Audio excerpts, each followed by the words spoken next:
성도 여러분 안녕하십니까? 새벽 말씀 묵상입니다. 베드로후서 3장 9절에 보면 주의 약속은 어떤 이에 더디다고 생각하는 것 같이 더딘 것이 아니라 오직 너희를 대하여 오래 참으사 아무도 멸망치 않고 다 회개하기를 이르기를 원하시느니라. 교만이 사울을 죽인 첫 번째 이유였는데요. 두 번째로 사울을 죽인 것은 바로 그의 불순종이었습니다.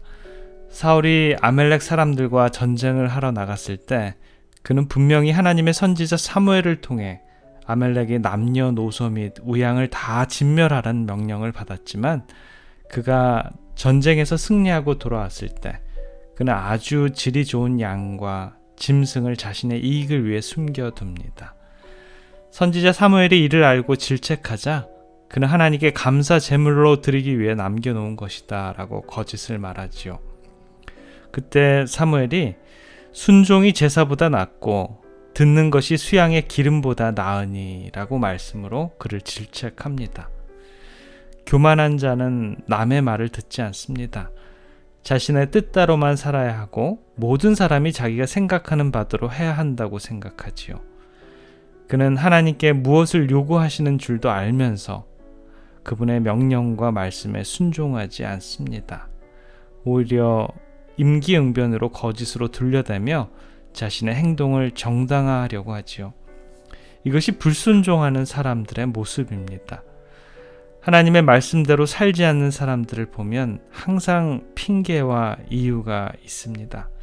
그러나 하나님의 말씀에 순종하는 사람들의 모습을 보면 아무런 이유와 핑계가 없이 단지 묵묵히 말씀을 따르는 그러한 모습을 하지요. 사울은 즉시 핑계를 대었고 거짓으로 자신의 불순종을 덮습니다. 우리 중에도 불순종하는 사람들을 보면 항상 또 다른 하나의 사울을 보게 됩니다.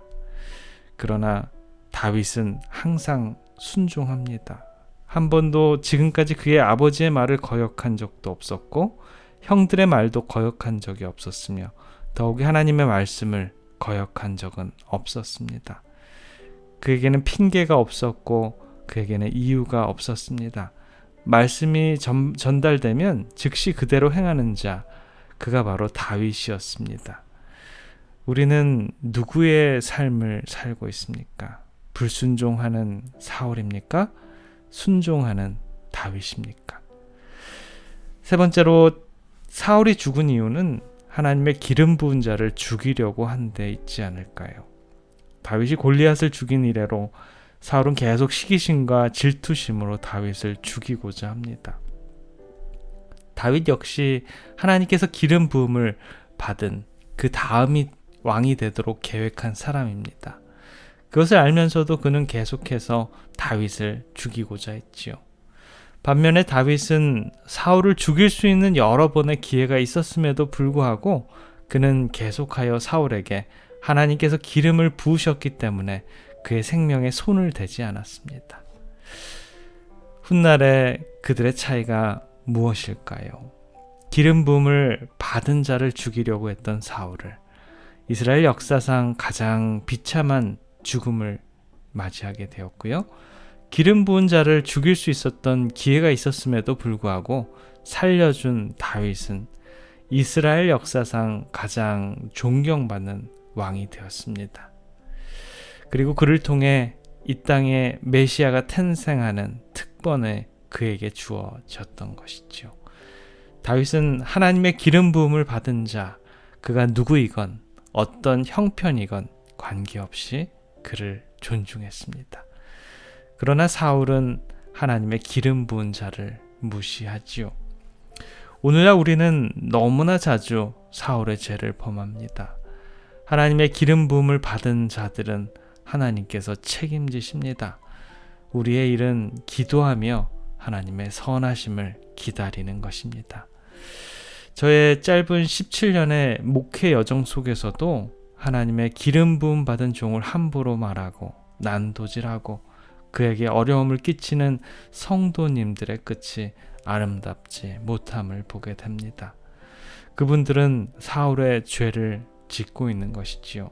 여러분 중에도 어떤 목회자든 알게 모르게 기름 부음을 받은 하나님의 종에게 어려움을 초래했거나 그의 목회에 치명적인 상처를 남긴 분이 있으면 속히 이를 해결하시기 바랍니다. 사울의 죄는 결코 가벼운 죄가 아니었습니다.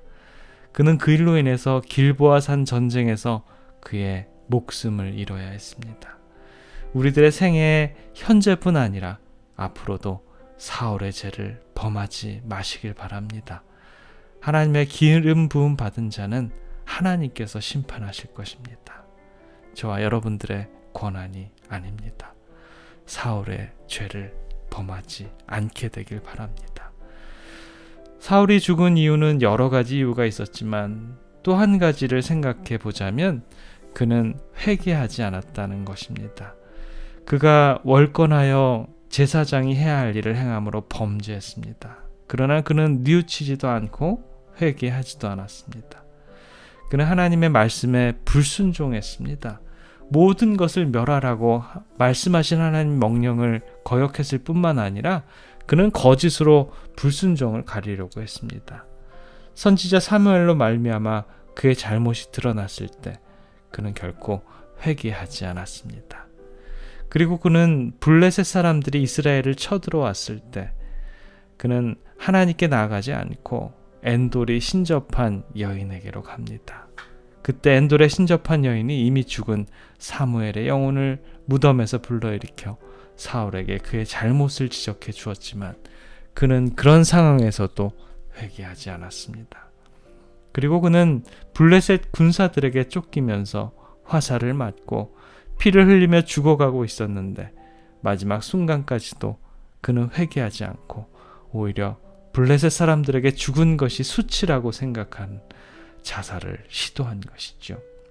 화살에 맞고 즉시 죽지 않은 것도 그에게 어쩌면 하나님께서 회개의 기회를 주시기 위한 그분의 높은 뜻일 수도 있는데 그는 그 회개의 기회를 원치 않았던 것이지요. 그러나 다윗을 볼까요? 그도 역시 죄를 범합니다. 죄의 무게로 따지자면 다윗의 범한 죄가 더 엄청나게 큽니다. 그는 여인을 겁탈했고 그것을 숨기려고 그 여인의 남편을 죽입니다. 그러나 다윗과 사울의 차이는 무엇일까요? 다윗은 실수와 죄를 범했을 때마다 하나님 앞에 용서를 구하면서 회개합니다. 자신의 잘못을 토로했고 하나님 앞에 용서를 구합니다. 그러나 사울은 용서를 구하는 회개를 할 수 있는 수없이 많은 기회가 있었음에도 불구하고 그는 의도적으로 회개하기를 원치 않았습니다. 회개치 않는 자는 분명히 죽게 됨을 사울의 죽음을 통해서 우리들은 알 수 있습니다. 하나님의 교회는 회개하는 곳입니다. 우리가 교회에 왜 옵니까? 회개하러 옵니다. 회개의 경험이 없이 주의 성전을 떠난다면 우리는 교회에 온 목적을 성취하지 못한 채 떠나가게 되는 것입니다. 회개하지 않고 떠나는 자들, 그들에게 생명이 있을까요? 그는 사울의 죄를 범하고 떠나는 것입니다. 하나님 앞에 우리의 모든 죄를 다 내어놓고 용서를 구하시길 기원합니다. 하나님께서는 오늘도 길이 참음으로 우리 모두가 회개에 이르기를 원하십니다. 회개의 아름다운 영이 우리들의 마음속에서 우리들에게 새 생명을 불어넣으시길 간절히 기원합니다. 기도하겠습니다. 사랑의 아버지 하나님, 사울의 죄를 통해 우리들의 마음을 다시 한번 살펴볼 그러한 기회를 주셔서 감사합니다. 교만, 불순종, 기름 부은 자를 죽이려고 했고 결국 회개하지 않은 죄들, 어쩌면 이러한 죄들이 우리들에게도 숨어 있지는 않습니까? 주님, 저희들의 심령을 어루만져 주셔서 이제는 저희들 숨겨진 죄들을 밝히 알게 해주시고 회개의 영에 사로잡혀서 주님께 낱낱이 우리들의 죄를 회개케 해주시옵소서. 사랑의 우리 구주 예수 그리스도 이름으로 간절히 기도드립니다. 아멘.